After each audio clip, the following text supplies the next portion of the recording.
Kita mau kalibrasi isi kepala dari elit kita. Anda bisa bedain nggak antara kalibrasi dan hilirisasi? Hari ini, malam nanti akan ada 9,5 juta manusia Indonesia tidur dengan perut kosong.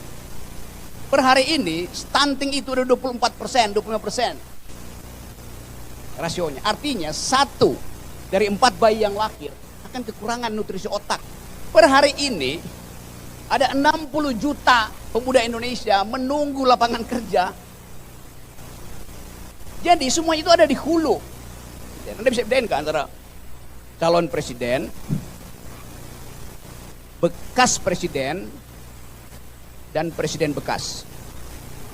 Ada orang yang masih presiden, tapi udah jadi barang bekas. Nggak berguna lagi itu.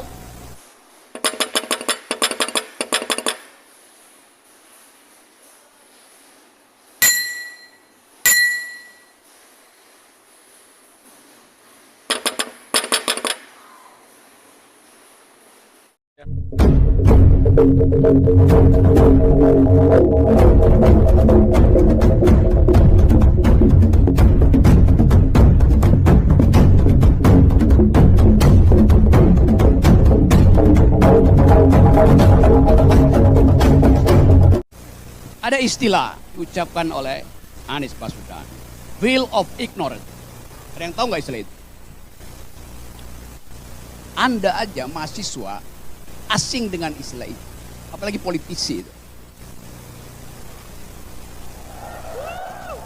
Hanya dosen yang mampu mengucapkan istilah dan mampu mempertanggungjawabkan pengetahuan dia tentang istilah itu. Yang belajar filosofi, legal, politics, itu istilah datang dari John Rawls. Di dalam bukunya A Theory of Justice. Ada di halaman 213.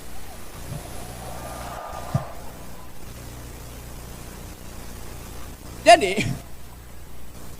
kita mau kalibrasi isi kepala dari elit kita. Anda bisa bedain nggak antara kalibrasi dan hilirisasi?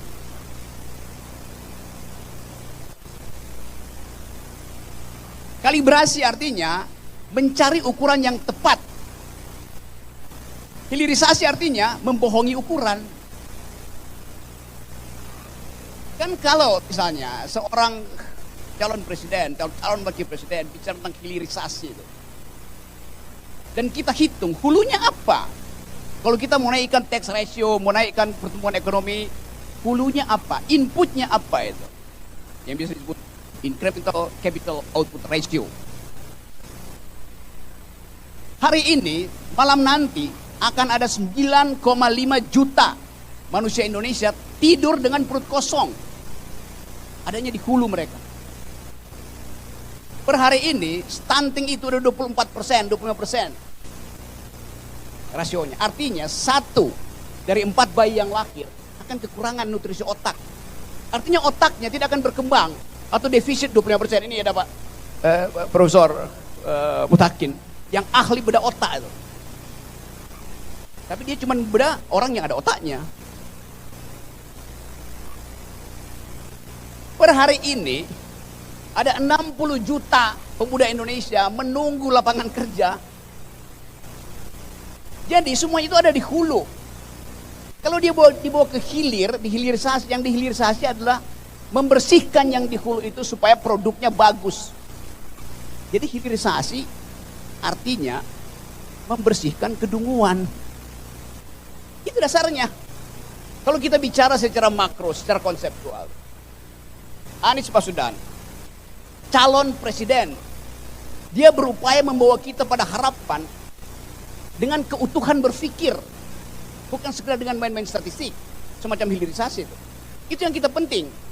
Seorang calon presiden mesti kasih kemampuan, kita tuntut kemampuannya untuk memberi politics of hope, harapan.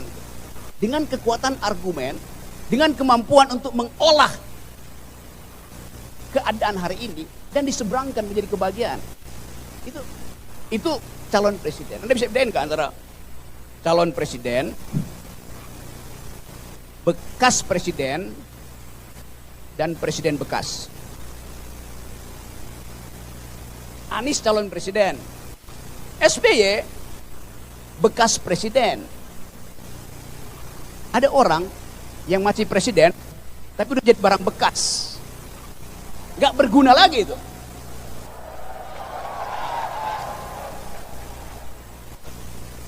Saya balik pada soal kita.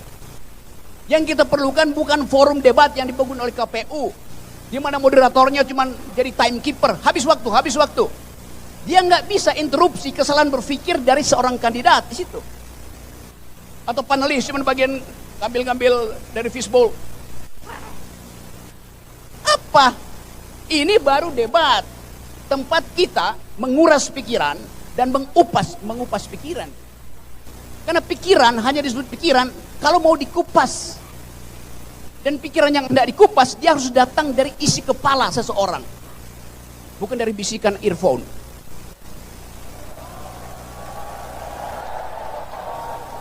Dasarnya itu tuh.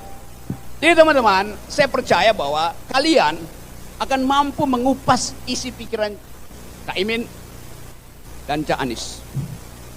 Dua-duanya Cak. Jadi sekali lagi, saya singkatkan itu karena hanya itu intinya. Saya udah 3 kali ketemu Anies, udah hat-trick sebetulnya. Dan heran, saya diundang terus di forumnya Anies. Di forum lain saya nggak diundang.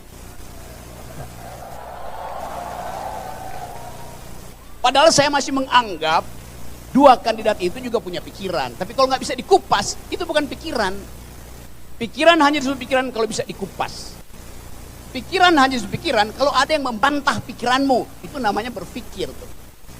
Jadi teman-teman semua, percayakanlah bahwa Indonesia harus dihidupkan dengan diskurs pikiran. Dengan alat analisa yang ada di kampus-kampus, itu metodologi. Nah, kita ingin perdebatan itu metodologis. Bukan sekedar ideologis, metodologis. Supaya ada hal yang kita kuras. Nah, saya perpendek ini, ucapkan dengan cara sama dalam tempo singkat-singkatnya, karena saya mesti pergi. Saya masih ada acara, tapi saya pastikan bahwa saya ingin saudara-saudara memilih seseorang yang pikirannya tebal, bukannya amplopnya tebal. Hanya itu poinnya. Jadi, saya pamit pada Anies Cak Imin, moderator, namanya siapa? Agak keras. Saya nggak bisa baca, sebutin. Ada mic kamu? Sophie, oke. Oh, Sophie. Ya, Sophie, artinya bijak gitu. Dan profesor saya yang ahli bedah otak. Jadi manfaatkan forum ini, ucapkan kejengkelan saudara pada mereka berdua. Jangan puji-puji itu. Kritik mereka berdua. Supaya kita pastikan bahwa calon presiden Anda tiba di 2004 karena dikalibrasi oleh pikiran, dikalibrasi oleh universitas. Itu poin saya. Assalamualaikum warahmatullahi wabarakatuh. Waalaikumsalam warahmatullahi wabarakatuh. Dan